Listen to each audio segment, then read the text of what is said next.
사람이 사는 세상에서 신뢰할 수 있다는 건 굉장히 중요한 덕목입니다. 사람과 사람 사이에 있어서 서로를 신뢰한다. 그리고 그 모든 것들을 이해하고 맡길 수 있다. 이 신뢰한다는 것은 대단히 중요한 덕목입니다. 우리는 신뢰라는 것을 가질 때는 인간과 인간이 가지고 있는 서로의 믿음, 서로를 아껴주는 마음, 또 최선을 다하여 돌보는 그런 마음, 신뢰라 그러잖아요. 그 신뢰할 수 있는 사람이다. 신뢰가 없으면 뭐가 없는 거죠? 확신이 없는 거예요. 왜 신뢰가 안 되는데 확신이 있을 수가 없잖아요. 그래서 신뢰와 확신은 같이 가는 거거든요. 확신이 있다는 것은 신뢰할 수 있는 거잖아요. 세상에서 한번 보십시오. 지금 우리가 인간이 사는 세상에서 가장 필요한 것 중에 하나가 경제잖아요. 경제인데 그렇게 은행에 많이 돈 맡겨 놓을 수 있는 분이 별로 없잖아요. 그래도 은행에 돈을 맡겨 놓고도 편안한 거는 은행을 신뢰하기 때문에 그렇잖아요. 내가 맡겨 놨는데 저거 언제든지 내가 찾을 수 있다 하니까 내가 맡겨 놓지. 저거 찾을 수 없는 돈이다 하면 여기 맡겨 놓을 사람 한 사람도 없잖아요. 이 신뢰라는 건 이렇게 굉장히 중요한 거거든요. 그런데 신뢰를 못하게 되면 어떻게 되느냐 하면요, 확신도 없을 뿐만 아니라 의심을 하게 되는 거예요. 이 신뢰는 두 가지가 있는데, 하나는 신과 인간의 사이에서 오는 신뢰, 이걸 다른 말로 이야기하면 믿음입니다. 믿음은 우리 것이 아니다니까요. 내가 늘 자주 이야기하죠. 믿음은 변해요. 그래서 예수 그리스도의 믿음의 분량까지 자라가라 그랬거든요. 근데 믿음은 어떻게 되는 거죠? 성경에 보니까 믿음은 들음에서 나며 들으면 예수 그리스도의 말씀으로 말미암았다 이렇게 말씀해요. 로마서 10장에 내가 만일 예수를 주로 시인하며 하나님께서 너를 죽은 자 가운데 살린 것을 네 마음에 믿으면 구원을 받으리니 마음으로 믿어 의에 이르고 입으로 시인하여 구원에 이르느니라 했거든. 그러니까 이 신뢰는 사람과 사람 사이에서는 신뢰가 굉장히 중요한 확신으로 오고, 또 이 신뢰가 깨어질 때는 의심이 온다는 거예요. 되겠냐? 근데 신과 인간의 사이에서 오는 것은 믿음이에요. 그래서 믿음은 선물이라고 그랬어요. 너희는 마음에 근심하지 말고 하나님을 믿으니 또 나를 믿으라. 예수님 말씀하셨는데, 이 믿음이 아까 말씀드린 것처럼 왔다 갔다 한단 말이에요. 고난을 굉장히 많이 받아봐요. 믿음이요? 왔다 갔다 한다니까요. 나 믿음이 있는 줄 아는데 너무 힘든 것과 너무 환난과 너무 어려움이 계속되면 하나님이라는 존재 자체에 대한 흔들림이 온다고, 이게.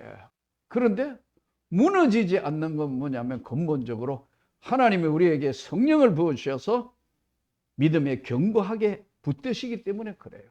근데 이 믿음은 아까 말씀드린 것처럼 초보자 때 주일학교 다닐 때부터 믿었던, 모태로 믿었던, 청년 때부터 믿었던, 늦게 믿었던 믿음을 가졌어요. 그런데 이 믿음이 어떤 사람은 처음 믿은 대로 그대로예요. 믿음이 안 자라는 거예요. 그래서 예수님이 이 믿음이 작은 자야 왜 의심하였느냐 그러잖아요. 의심하면 제일 먼저 나타나는 게 어디죠? 얼굴입니다. 얼굴에 성령 충만해야 되는데 얼굴에 근심이 충만하거든요. 제가요, 지금 왼쪽 눈에 망막 점막 수술을 했거든요. 근데 이게 만만한 수술이 아니에요. 이야, 안과 종합병원에 갔더니 눈에 주사 맞는 사람이 없나, 유리체 출혈, 황반 변성, 나는 이게 사실 심각해가 갔는데, 왼쪽 눈은 망막 점막이니 더 이상 안 하면 실명한다 해가지고 사실 백내장 하다가 발견돼 가지고 갔는데, 이 장난이 아니에요. 보니까 이야, 평소에 늘 건강했기 때문에 당연한 줄 알았는데 당연한 게 없어요. 가니까 야, 전부 근데 나보고 그러더라고. 이거 안 하시면 실명할 수도 있는데 알아서 하세요 이 말이에요. 여러분, 실명한다니까 수술해야 되는 거 아니에요? 실명할 수도 있다. 그래서 해도 전에처럼 보던 그런 시야로 돌아오는 게 아니고, 실명은 면할 수 있고, 두 번째, 천천히 조금씩 좋아질 수 있다. 딱 조건은 두 개예요. 그래서 물어봐서 여러 의사 선생님들 물어보니까 하지 말라는 분도 있어요. 왜 하지 말라 했을까요? 내 몸이 아니니까. 실명하든 뭐든 상관이 있어요? 그럼 나는 만일에 실명을 했다 하면 생각해 보세요. 아직도 책을 봐야 되고 여러 가지 할 일도 많은데 한쪽 눈으로 보면 짝눈으로 보면 되겠지. 그러나 실명을 해서는 안 되니까 간 거예요. 그래서 병원에 입원해서 그냥 하는 게 아니에요. 전신마취한다. 전신마취 한 번도 안 해봤죠? 그러니까 여러분 표정이 굉장히 밝잖아요. 전신마취 하러요. 마취실에 올라가면요. 정신이 하나도 없어요. 정신마취 하러 딱 들어가가 탁 했는데 꼭 사선에 서 있는 기분이라. 쫙 앉아 있는데, 야, 이거 눈물샘 뚫는 것도 전신마취 하더라. 또 뭐 여러 가지 하는데 이 전신마취 하면서 겁을 주는 거 있죠. 이거 해가 몽깨 날 수도 있고 병원에 가면 그렇잖아요. 작은 수술이든 다 적어야 일단 수술 들어가잖아요. 전신마취 하기 위해서 주사 애 걸려고 탁 놓는데 이런 생각이 들더라고. 갑자기 나는 평생에 예수를 외치고 평생에 천국이 분명히 있는 것이고 지옥도 있는 것이고 날마다 천국에 대한 설교를 했던 내가 몽개 나면 바로 주님 만날 텐데 웬 걱정이 이렇게 되지? 뭔 세상에 미련이 이렇게 많아? 가만히 생각해 보여. 내가 내 자신이 부끄럽더라고. 아니 못 깨면 일부러 죽으면 안 되지만 못 깨면 주님의 영광의 나라에 바로 설 텐데 딱 그 순간에 혹시라도 내가 잘못한 거 있으면 회개해야 되는구나. 짧더라고. 10초 정도 되네. 딱 10초 말씩이면 가는 거거든요. 정신 없거든요. 그 다음에는 이제 하는데 그때 무슨 기도가 나온 줄 아세요? 주님, 모든 걸 주님께 맡깁니다. 내 영혼을 주님께 맡긴 겁니다. 근데 누가 뺨을 탁탁 때리더라고. 이덕진 씨 하길래 깨났구나. 이때 깨달은 것이었어요. 이 세상에 무슨 미련이 그렇게 많아가. 천국은 진짜 아름답다니까요. 실감 안 나죠. 너무나 아름다운 것이죠. 86년도 2월 13일 밤에 본 그 세계는 인간의 세계가 아닌 영원한 그 아름다운 세계를 정말 경험했기 때문에 다 던지고 신학교로 왔거든. 근데 옆에 있는 사람들 마취실에 들어가 아주머니 한 분부터 뭐 이렇게 했는데 묻는다고. 전신마취 해본 경험이 있습니까? 없습니다 하니까 마취하는 거 보니까 이 다리가 무릎이 두렵다니까. 그걸 보면서 아까 제가 느낀 게 나는 평생에 천국을 설교하고 그 아름다운 세계를 본 나는 무슨 미련이 있는 건가 깨달았어요. 산자의 땅에서라는 말을 이때서야 이해를 했다. 여러분 산자의 땅에 사는 날 동안은 건강해야 된다. 산자의 땅에 사는 날 동안은 하나님의 은혜 입은 자로 살아야 하는 거예요. 여호와는 나의 빛이요 나의 구원이시니 내가 누구를 두려워하리요? 나는 아무도 두려워하지 않는다. 내 생명의 능력이니 내가 누구를 두려워하리요? 적들이 내 살을 먹으려고 오고 내 원수가 군대가 나를 진칠지라도 나는 두려워하지 아니한다. 두려워하지 않는다. 여기서 시편 기자 다윗이 고백하고 있는 게 가장 중요한 게 뭐냐면요. 우리는 언어를 이야기할 때 3인칭 이야기합니다. 영어로는 정확하게 표시가 되잖아요. 2인칭 you, 3인칭 we, our. 3인칭이 아니고 나의 빛이요 나의 구원이시다. 주목해서 오늘 이 본문을 해석함에 있어서 신뢰와 확신은 나의 구원이시고 나의 생명이시란 1인칭을 사용하고 있다. 신앙생활을 2인칭으로 하면 안 되는 거예요. 3인칭으로 하는 사람은 없겠지만 신앙생활이 집단생활이기는 하지만은 하나님과 나와의 관계의 신뢰가 뭐냐면 나의 빛이요 나의 구원이시요 내 생명의 능력이니 난 누구도 두려워하지 않는다. 군대가 오고 전쟁이 일어나고 원수들이 일어나서 다 하더라도 나는 조금도 두려워하지 않는다. 왜? 나는 하나님을 신뢰하기 때문에. 절대 신뢰. 이때 1인칭을 사용하고 있다는 거예요. 신앙생활을 2인칭으로 하면 어떻게 되느냐 하면요. 하나님이 2등이에요. 내 삶이 1등이에요. 난 그런 사람들을 많이 보면서 목회를 하면서 저건 아닌데 저건 아닌 것 같은데. 그런데 1인칭으로 신앙생활을 하면 변화되는 게 뭘까요? 모든 관심의 1번 초점이 하나님의 은혜 안에 있다는 거예요. 이번에 3일 동안 병원에 있는데 내 옆에 있는 분이요, 사업을 하는 분이에요. 58세라. 이 안에 유리체 출혈, 이 안에 깨져가 이제 피가 나니까 푹 터지니까 하나도 안 보이는 거예요. 그래서 와가지고 이제 하는데, 그런 사람들은 또 대부분 보면 아르곤을 주입해가지고 1주일, 2주일 동안 엎드려 있어야 돼요. 내가 속으로 보면서, 아, 겸손 훈련하는구나. 2주간 머리를 들면 안 돼. 머리 들면 와가지고 의사하고 간호사하고 숙이고 있어야 돼. 이래 하면 안 돼. 이게 압력으로 인해서 이제 붙어야 되는데. 근데 이분이 술, 담배를 못 끊는 거예요. 근데 이제 병실에서 이야기를 하다가 보니까, 선생님 뭐 하시는 분입니까? 하더라고요. 자기 먼저 소개를 하면 얘기를, 교회 목사입니다. 그러시냐고.